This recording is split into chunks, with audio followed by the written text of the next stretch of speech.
Earlier this month, The Muppets returned to television on February 4th, 2026 with The Muppet Show for the first time in over 40 years. I watched the episode and I'm gonna be honest, it wasn't half bad for a pilot. In fact, it was pretty good. The episode features Kermit and the Muppets trying to put on a new show with Sabrina Carpenter. In classic Muppet fashion, things can and do go wrong right out of the gate. I was worried that with Seth Rogen being an executive producer, the show would be painfully unfunny. Hey, Doc, are we gonna be much longer? I gotta get some beers with the fellows before I go out on this date. How charming and chubby. I'm rooting for you. But then I saw the credits, and he's literally just one name in a sea of executive producers, several of which are performers on the show itself. You can't. I'm the executive producer. Then you can let yourself know we're going in a different direction. There's several sketches and songs performed by the Muppets, all of which are pop songs but with delightful comedic flair. We also finally saw the return of Rizzo the Rat for the first time in, almost 10 years, I think. He kind of just disappeared after the Muppets 2015, and we never really heard from him again. But he's back! There he is! Look at him go! Miss Piggy and Sabrina Carpenter banter back and forth about suing each other, that's kind of funny. And then we get to Kermit the Frog. And the big controversy surrounding the Muppets is Kermit's voice sounding different. From 1990 to 2016, Kermit was voiced by Steve Whitmire. Following creative differences, Disney fired Whitmire and replaced him with Matt Vogel. Now, Matt isn't new to the Muppets. He's worked on Sesame Street since the early 2000s, and he's been voicing supporting Muppet characters since 2008. It's not like he came out of nowhere, he's been with the Muppets for a while, just off in the shadows, playing supporting characters. Also of note, he played Constantine, the evil Kermit doppelganger in 2014's Muppets Most Wanted. I think it's really funny now when you consider that he's actually voicing Kermit himself. And rainbows have nothing to hide. And rainbows have nothing to hide. I do think his Kermit voice is too deep and nasally, but he's got the mannerisms and body language of Kermit down to a science. Additionally, I don't think it's fair to write Vogel off when he hasn't gotten a very big chance to play Kermit before now. Steve Whitmire had 3 television shows, 8 movies, and 5 specials to voice Kermit the Frog. He's what most of us post-1990 grew up with. When you hear Kermit the Frog in Muppet Christmas Carol or Muppet Treasure Island, that's Steve Whitmire. Matt Vogel hasn't gotten any of that, and it's no fault of his own. Disney just hasn't done anything substantial with the Muppets since 2015. He's shown up in commercials, a few interviews here and there, and in 2020 he voiced Kermit during a short-lived direct-to-streaming television show called Muppets Now. And then in 2021, he voiced Kermit for like 3 minutes in Muppet Haunted Mansion. But that doesn't really count for much. Whenever I bring the Muppets up in a group, someone will say that they don't like Kermit's new voice, but it isn't new. It's been like that for 9 years. The problem is that Vogel's Kermit has gotten so little exposure in that time that people don't like to listen to him now when he finally gets the chance to shine. My hope is that this new Muppet Show does well enough that Vogel's Kermit is able to get more exposure in the future. He's a talented voice artist in his own right, and I think his Kermit has merit and charm, especially when he's singing. I was soft inside. There was something going on. Oh my gosh, it's like listening to butter melting on pancakes, it's so good! Throughout the episode, Kermit is struggling because all these different Muppets are coming up to him with ideas for a sketch. They all want to be a part of the show, they all want to have a piece of the action. And Kermit is like, okay, we'll try and get to each of them one by one. But by the end, he comes out onto the stage and admits to the audience that he can't do that and he doesn't have time to do that. So he starts singing, and then all the other Muppets join in. This scene right here, this is what sold Matt Vogel as Kermit the Frog for me. Kermit has like this very sweet, humble earnestness to him, and Matt Vogel captures it perfectly in this special. Overall, I'd have to give this special an 8 out of 10. One complaint I've heard from quite a few people is that they really wish it was a different guest besides Sabrina Carpenter, but here's how I look at it. I'm not a fan of Sabrina Carpenter, I don't really follow her music, but a ton of young people do, right? Like, she was a Disney kid growing up, she was in Boy Meets World, she was in a couple of other television shows. A lot of kids like her music, and a lot of adults, especially boomers and millennials, like the Muppets. And so, kids are gonna watch this episode anyway for Sabrina Carpenter, and older folks are gonna watch this episode because they like the Muppets and want to see them again. So it's really like the perfect marketing ploy. I think it's a rare Disney W where they knew exactly what they were doing. And who knows, this special has been doing so well on Disney Plus that maybe we'll just get a full greenlit season in the future. Kermit hinted at the beginning of the episode that, depending on how well this pilot does, there might be more Muppet Show in the future. This episode is listed as a movie on Disney Plus, and for the past month, it's been holding to the top 10 every single day. Like, people are consistently watching this thing, so there's definitely a demand for the Muppets out there. I have to respect, though, that it doesn't feel like the creative team was trying to make a new version of the Muppet Show. There's no TikTok jokes, there's no smartphone jokes, like, it just feels timeless. It feels like a new episode of the original 1979 Muppet Show. Sure, it's got kitschy pop music, but the Muppets have always done kitschy pop music. The last few, and I mean few Muppet projects to come out, have been dumped on the platform with little to no fanfare, because Disney is banking on nobody watching it so that they can go, aha, you see, nobody's interested in the Muppets anymore, so we aren't going to do anything with this property. Disney likes to pretend that nobody cares about the Muppets, but that's just blatantly false.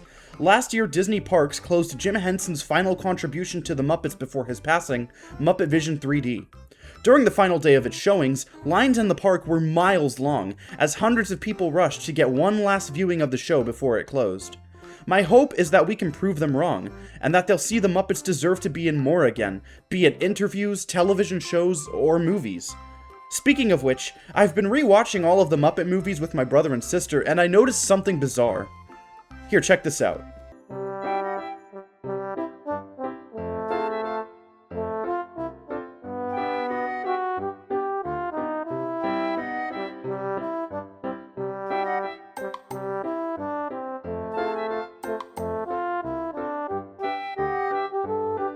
Did you catch that?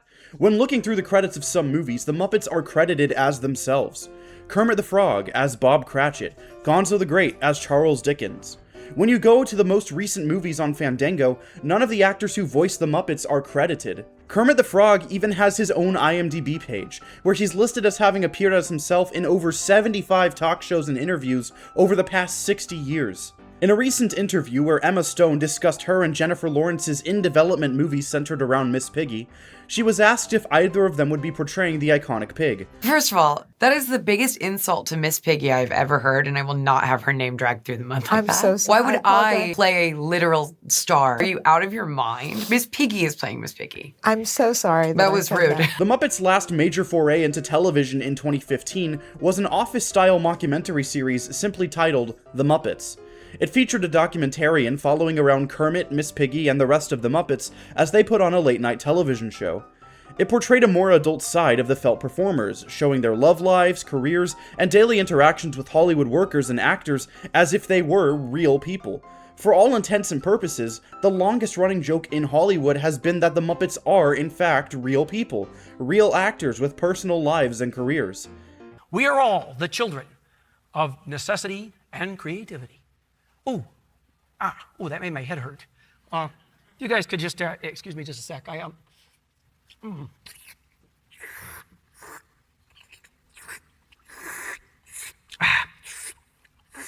Well, hi there, kiddo. I'll be your dentist today. The name is Dr. Enamel. Playing Dr. Enamel was great. Oh, dentists are so lucky. Yet, outside of the Muppet movies, none of these guys have actually been in a film of their own. Well, okay, there was that one time, but that doesn't really count.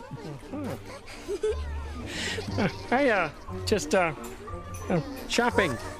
Most of Hollywood's output lately has been reboots and sequels. There's fewer original ideas, but I have an idea for a gimmick that's so stupid, it will get people interested in movies again. Let's just cast the Muppets in real films. I don't mean parodies or other Muppet movies, I mean like, I want to see Miss Piggy playing Tomb Raider. I want to see Kermit the Frog playing like J.R.R. Tolkien or something. I don't know. The idea is that Disney could license out the Muppets individually to different studios and just fully commit to solidifying the bit of them being real people and legitimate actors. What about this movie coming out? It's a Very Merry Muppet Christmas movie, which is a short title for a lot of us to say. Yes, I understand. Snoop Dogg was going to be in it, and then Right. you guys didn't get along, or I don't want to start a rumor here, but he's gone. He's out of the movie. Well, I think kind of what happened was that Snoop came along to do our movie about the time he was, like, quitting drugs. Yeah? Unfortunately, he was starting porn, but it's not what we do in a Muppet movie. Right. And he's a really He's a very nice guy. I mean, I really liked him. He is a great guy. He's a friend of ours. Dog, you know? Yeah, and it's no diss, homie. A24 just had that biopic about Mark Kerr starring Dwayne Johnson, and he completely disappeared into the role.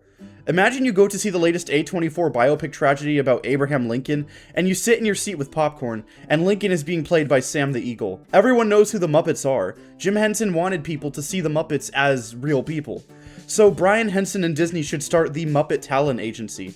For a handsome fee, they'll loan Muppets, voiced by their current puppeteers, to different movie studios to act in different movies. The Muppets are perfectly marketable, right? No Muppet was on Epstein Island, no Muppet has ever, tweeted a racial slur, or oh no. So let's lean into that. Disney stops treating the Muppets like a brand or IP, and instead starts treating them like the Royal Shakespeare Company. While performing as Ebenezer Scrooge in the Muppet Christmas Carol, Sir Michael Caine made a point of performing the role completely straight, as if he was working with human actors.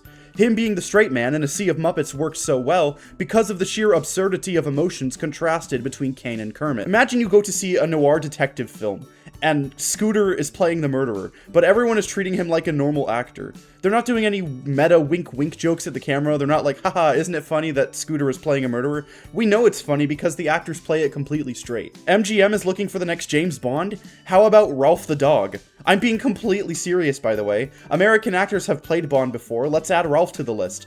He's got that suave demeanor that would suit the character perfectly, and it would make bank every single time because of the absurdity of the concept alone. You know how comedians will foray into doing like 1 or 2 serious roles and just be remembered for that for years to come? When you see Bryan Cranston nowadays, you think of Mr. White first, and Hal, Malcolm's dad, second. Adam Sandler was known for years as that guy that does dumb comedy romance flicks with Drew Barrymore, and then he did Hidden Gems and everyone was like, whoa, Adam Sandler can act? Color me shocked. Kevin James normally does feel-good comedy films like Paul Blart Mall Cop or Zookeeper, and then in 2020 he played a murderous neo-Nazi in a thriller called Becky, and he was absolutely terrifying. You go with your girlfriend to see the latest presidential biopic, and Gonzo is playing JFK. It's the final scene, and we get to the infamous grassy knoll shooting, and his cotton brains are blown out across the back of the car as a weeping Jackie Kennedy played by Meryl Streep screams in terror, trying to collect his fluffy remains as the driver speeds up. Absolute cinema, and then Gonzo, and by extension his puppeteer Dave Goelz, wins Best Actor at the Oscars. Audiences are tired of forced skin-level diversity in modern movies. Hollywood has a rule now that if a film doesn't meet a certain quota of non-white actors in the cast, it's ineligible for an Oscar or Academy Award. But the Muppets are all different colors, races, even different species. Everyone likes the Muppets. When Uncle Deadly inevitably gets cast as Anne Boleyn, the audience won't be screaming, "Woke! That's woke garbage!" Instead, they'll be watching that puppet drawl in a fake British accent with rapt attention. A remake comes out of Scarface, starring Pepe the Prawn, and when he screams, "Say hello to my little friend, okay?" while buried in a kilo of powdered sugar, the audience is mortified. In 2023, we had Five Nights at Freddy's, also puppeteered by the Jim Henson Company.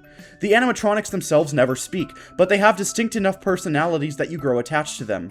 So imagine how much more attached the audience would be to a Muppet who can speak, acting in a real non-Muppet movie. In an age of AI slop where people can pump out endless videos of like Peter Griffin on the Titanic or whatever, the Muppets becoming a talent agency could solidify the human element of acting, reminding people what truly makes art, and by extension humans, memorable. Because at the heart of every Muppet performance is a skilled and talented puppeteer, who has to act as a Muppet acting as a different character entirely. So they're playing like 2 characters at once, and while the audience is eating up the facade, behind the scenes these actors are proving their worth not just as puppeteers, but as legitimate actors. What if Whiplash had starred Animal instead of Miles Teller? Say it. I'm Say upset. it so the whole band can hear you. I'm upset.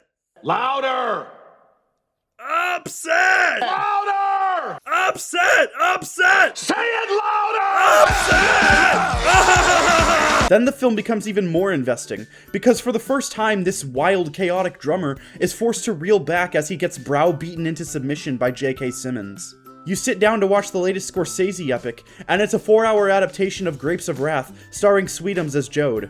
There aren't any jokes about his size, there's no sight gags where he knocks over a barn by crashing into it, he's just a dad trying to provide for his family in the midst of an increasingly severe dust bowl. When he cries, and he will full-on ugly weep, the audience won't say, "Wow, look at that puppet." they'll go, whoa, give that monster an Oscar, like freaking immediately. And this couldn't just be a way to put the Muppets front and center, but to put human actors front and center.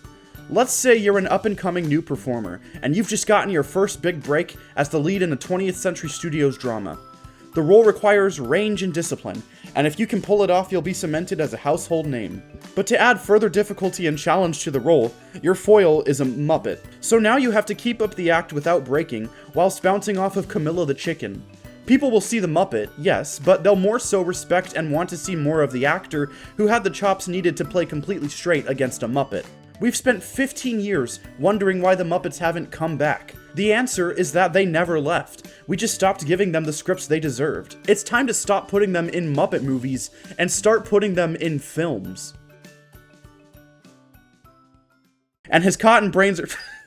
I can't say that! And his cotton brains are blown out across the back of... Oh my gosh. And his... Oh no. And his cotton... Ah! Okay.